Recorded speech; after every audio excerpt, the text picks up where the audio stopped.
ہمیں اندازہ نہیں ہے اس کی حکمتوں کا، ہمیں پتہ ہی نہیں ہے کچھ. وہ ایک سٹوری ہے جس میں ایک بادشاہ ہوتا ہے اور اس کا ایک منسٹر ہوتا ہے. تو وہ he loves to go on hunt every now and then. تو وہ بادشاہ جو ہوتا ہے وہ اپنے منسٹر کے ساتھ جاتا ہوتا ہے اور شکار کا بہت شوقین ہوتا ہے. تو وہ ایک دفعہ جو ہے نا اپنے منسٹر کو جو ہے نا وہ شکار اس ساتھ کر رہا ہوتا ہے.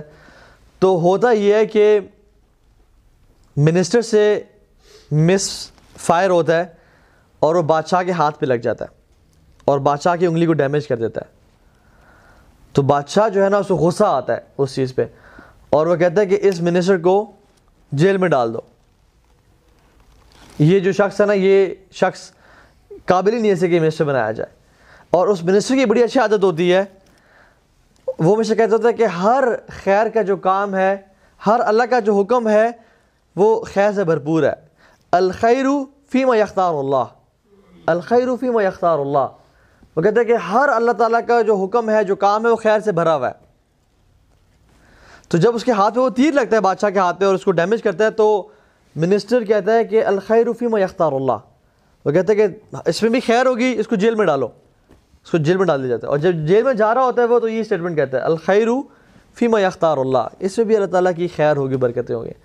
سو واٹ ہیپنز از وہ اپنا نیا منسٹر اپوائنٹ کرتا ہے اور وہ پھر شکار پہ جاتا ہے اور وہ شکار پہ گھوڑے پہ ایک ایسے اینیمل کو فالو کرتا ہے جس کو چیز کر رہا ہوتا ہے اور فالو کرتے کرتے ان دا ہیٹ آف مومنٹ اس کو ریئلائز نہیں ہوتا کہ وہ اپنی باؤنڈری کراس کر جاتا ہے. اور باؤنڈری کراس کرنے کے بعد ایک ایسے ملک میں داخل ہوتا ہے جہاں پہ آئیڈل ورشپرز ہوتے ہیں.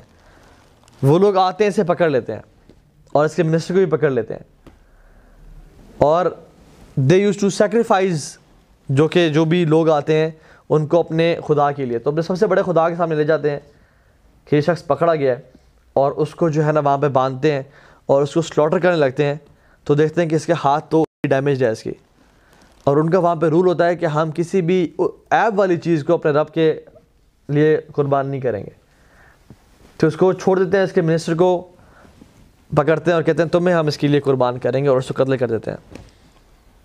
وہ شخص جب بادشاہ واپس لوٹتا ہے تو وہ شخص کہتا ہے کہ بلاؤ اس منسٹر کو، اور جیل سے نکالتا ہے اور اس کو حق کرتا ہے اور کہتا ہے کہ مجھے سمجھ آ گئی تم جو کہتے ہیں الخیر فیما یختار اللہ، کہ اللہ تعالیٰ کے ہر فیصلے میں حکمت اور خیر بھری ہوئی ہے.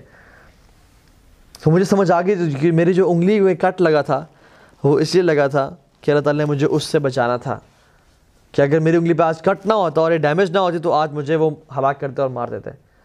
لیکن I have a question for you, مجھے بتاؤ کہ تم جیل میں کیوں ہو، اس میں کیا خیر اور بھلائی ہے؟ تو وہ کہتا ہے کہ کیا آپ کے ساتھ میں شکار پہ نہیں جاتا تھا، اور اگر میں آج جیل میں نہ تھا تو آج شکار میں آپ کے ساتھ ہوتا اور مجھے وہ پکڑ کے اس کی جگہ پہ ذبح کر دیتے اور میرا قتل کر دیا جاتا. تو میرا اس جیل میں جانا بھی خیر و برکت کا باعث تھا. تو جان لیں کہ اللہ تعالیٰ کے فیصلے جو ہے نا وہ حکمت سے بھرے ہوئے ہیں، ہمیں سمجھ آئے یا نہ آئے. اور اکثر انسان کو سمجھ نہیں آ رہا ہوتا کہ یہ کیوں ہو رہا ہے میرے ساتھ لائف میں ایسا. لیکن دا پوائنٹ از ہر فیصلہ اللہ کی حکمت سے بھرا ہوا ہے اور اس خیر سے بھرا ہوا ہے. واللہ یعلم وانتم لا تعلمون، اللہ تعالیٰ جانتے ہیں لیکن تم اس بات کو نہیں جانتے.